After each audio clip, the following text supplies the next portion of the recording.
Right then, January transfer window is open. I was given £125 million to spend. I've spent about half of it already on half a dozen players. They're going to be thrown into the deep end today as well because we play Manchester City away from home. But let me get you caught up on the weird form that we're in going into today.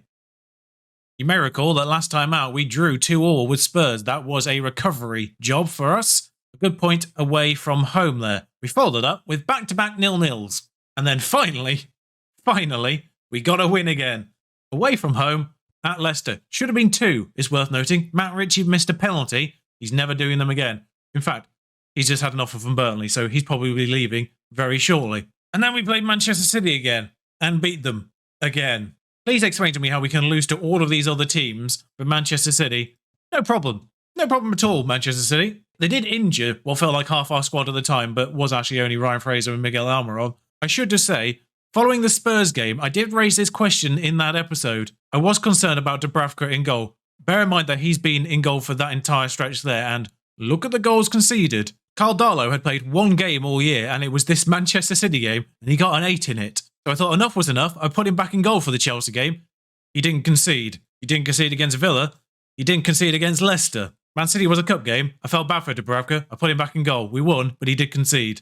I forgot to take him out against Norwich. He didn't concede there. So my goalkeeper test is somewhat inconclusive at this stage, but three clean sheets in the row for Carl Darlow. I did reinstate Carl Darlow for Brentford. He did concede there. We did lose there in what is effectively the first game of a World Series against Brentford, as we played them 3 times in a row in January. So that's the form. Now let me introduce you to the players that you're all here to meet. Let's be real, if you're watching a Newcastle series of Football Manager, this is why you're here, to see the transfers that people bring in. I started with bringing someone home. If you've watched my previous endeavours, you'll understand that I like to do this a lot. Sheffield United were reunited with basically everyone. Calvert-Lewin, Kyle Walker, Maguire, etc, etc. They all came back. Kevin Mbabu had an unfortunate time at Newcastle, injury-plagued, left to young boys, went to Wolfsburg and has done well at Wolfsburg, so I have brought him back to where he belongs, in my opinion. He's back at Newcastle, and he's actually a quality right-back. Has the pace, mentals, the technicals, though, make up for that. The mentals at the top aren't great, but at this stage of Newcastle, you're not getting world-class players. You're just getting players that are good enough for the Premier League, which is a step up, particularly at right-back. A very reasonable £14 million he cost, as you may have seen there, valued at 22 to 27. I think there is future money, 3 million or so, if he plays 50 games, which hasn't been added on there. But that's the first of 6 players that are already here. Still working on more. I'm doing these in order of actually getting them in the club. Mahmoud Dahoud from Borussia Dortmund has joined for £8.75 million. He might have been out of contract at the end of the year, but midfield was an area that I needed desperately. Not the greatest physically, but those mentals I quite like, and those technicals I adore. 16, 16, 17, 16 in the key midfield technicals. Great teamwork vision, work rate, great composure too, great agility as well. But yeah, the rest of those physicals, not sensational. 26, here for a while. Cut price deal. And that's what we're doing, realistically, is finding these nice cut price deals. Not done well for Dortmund this year, though. Worth saying, 6.55. The worst comes to the worst, profit maker. Not that we need profit. I've also reunited myself with Ismail Benacer, who I've had previously somewhere. I can't remember if it was Burnley or Southampton, but it was one of the Twitch saves. And he was brought in on that save in exactly the same way he's been brought in here, in the first wave of improvements that will probably eventually make their way out of the club again in about 3 years' time. Very well rounded is Benacer. 36 to 46 million, his valuation now that he's here. 16 we paid for him.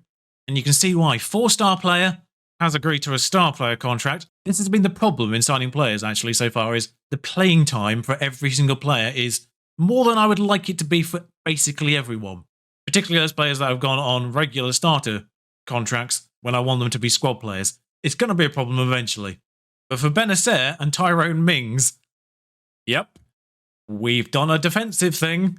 This is the one that cost the money. Of course, he is English. He's from the Premier League. He's made a sideways move here. But in central defence, I thought it'd be a good priority to get a left-footed defender in as soon as possible that was Premier League standard. And Tyrone Mings is Premier League standard.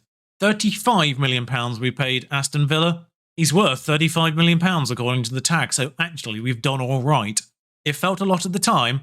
The £35 million for Tyrone Mings, yes please, ticks a lot of the boxes.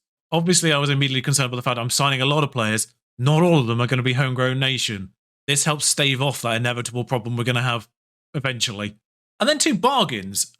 Hans Hateboer actually isn't out of contract at the end of the year, but only cost me 3-point-something million, 3.8. A couple of these players have been people whose contract was running out at the end of the year anyway. The midfielders were the 2 that were in that situation, I believe. Hateboer wasn't. And I don't understand why he cost me £3 million.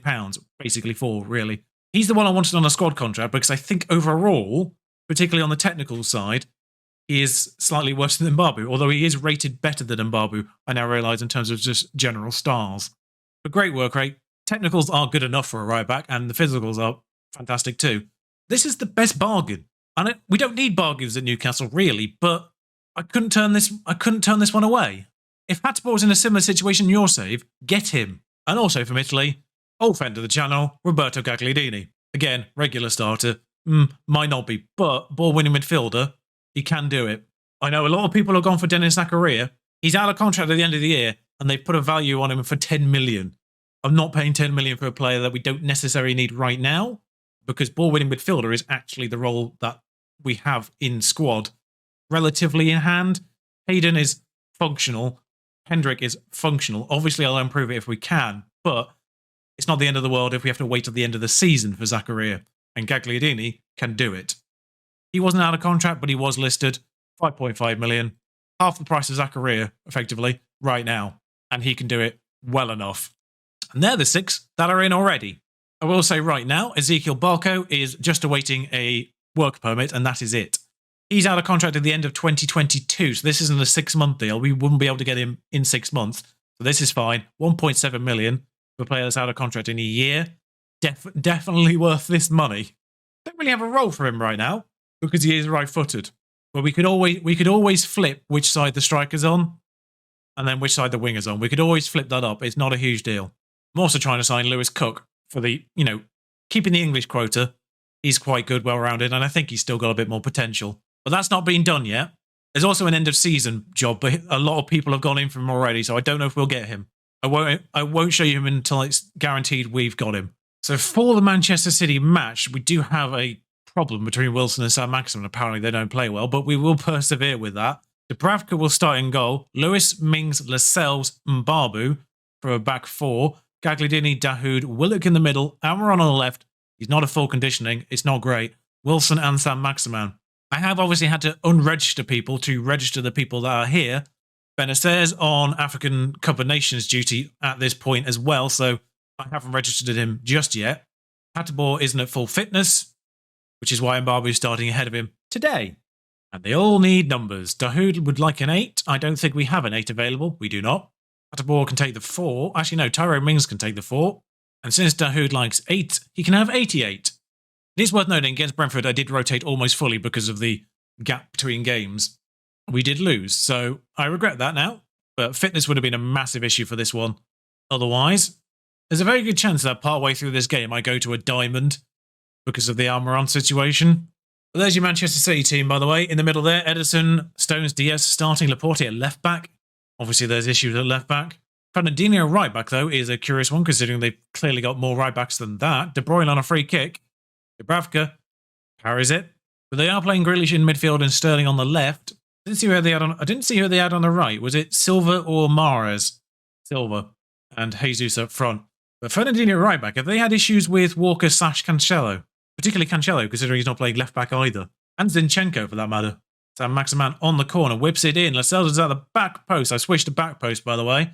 I'm basically just trying things when it comes to corners, seeing which is the most powerful. Although Tyrone Mings is 6'5", I need to put him on the target. Not that my current choices are short. Lascelles, Hayden are all. Lascelles is 6'3". Almiron, there we go, to the back post where Mings should be. He's gone to Gagliardini actually and hit the post.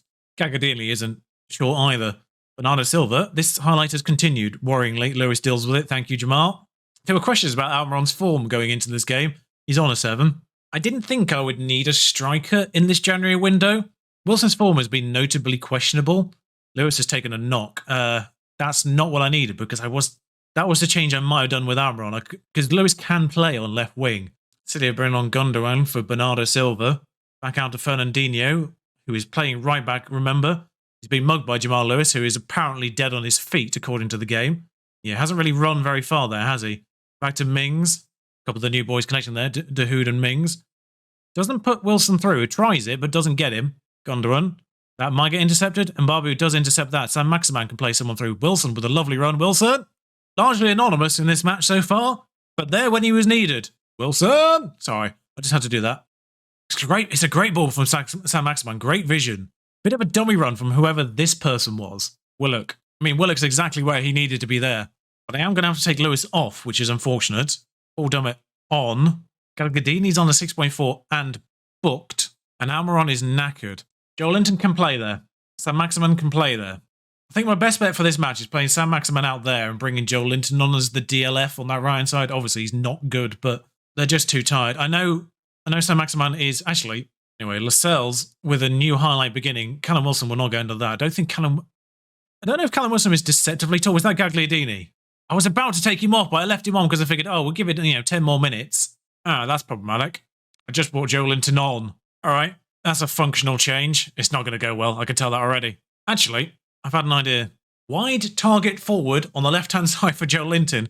Winger for Sam Maximan on the right-hand side. For some reason, it won't let me click cautious in the actual game engine, so I'm going to switch it in there. And doing so cancelled that corner, curiously. Throw in for Stones. I mean, away from home, even if they equalise here, not a horrible result. Fernandinho has moved to central defence, has he there? I don't know what's happened with Fernandinho. He's a lot more central than he should be, or what has been so far. They moved Stones out wide. The same defenders are on the pitch, so they just rearranged them for some unknown reason. I will look at Manchester City afterwards to see what the injury situation is, because I do not understand what they're doing in defence for this match. It's not like they're having a calamity of a season either. They are in the top two. Gundogan goes close. I think they're second anyway. I'll bring up the table. I can't bring up the table because it won't let me do anything while the game is playing. Yeah, they are second. Although, a little bit off the pace from Liverpool. 3 minutes to go, 2 minutes to go, 1 minute to go. You finally see me win a game. And it's away at Manchester City with 20 minutes or so with 10 men. We're training tomorrow. You don't deserve a day off after that dismal showing. I don't even know why that's an option when you've beaten Manchester City away from home. And what a difference half a new squad makes. Yeah, we have issues with Brentford, Southampton, Brighton, but Manchester City rock up and, yeah, we can deal with them apparently. And after questioning Dubravka, he rocked up an 8 against Manchester City as well. So following that win, we're up to 13th with 23 points, 6 of them coming from Manchester City. A quarter of our points are from playing Manchester City. 1 quarter. Madness. But we're effectively the first day of the actual new era. I know I called the first episode a new era, but this is technically the start of the new era. And it started with an emphatic win. 1-0, but considering the opponent, we'll call it emphatic. I will say, by the way, all the people I unregistered, I put in the transfer market and they've all had bids, so they will be going, provided they accept those contracts, of course. But Brentford 3 times in a row, not bringing you any of them. I will see you at the end of the transfer window. We'll play Leeds, and I'll let you know who else I brought in that time, because I imagine it's not going to stop. We've still got 50 million. The wage budget's going to be an issue going forward, but we'll reallocate things. What do you think of the signings I've made? Who do you think I should sign as well? Again, bear in mind that I am recording these in advance, so I won't see your suggestions until the window's closed. But for the summer window, I can definitely circle back around and have a look at these suggestions, because I imagine we'll get a bunch more money then as well. What a way to start 2022, eh? Thank you for watching. Like, comment with those comments, please, and subscribe. Hit that button down below. Do the notification thing as well if you so fancy. I'm not good at selling this. Thank you for watching. I'll see you again very soon. Ta-ra.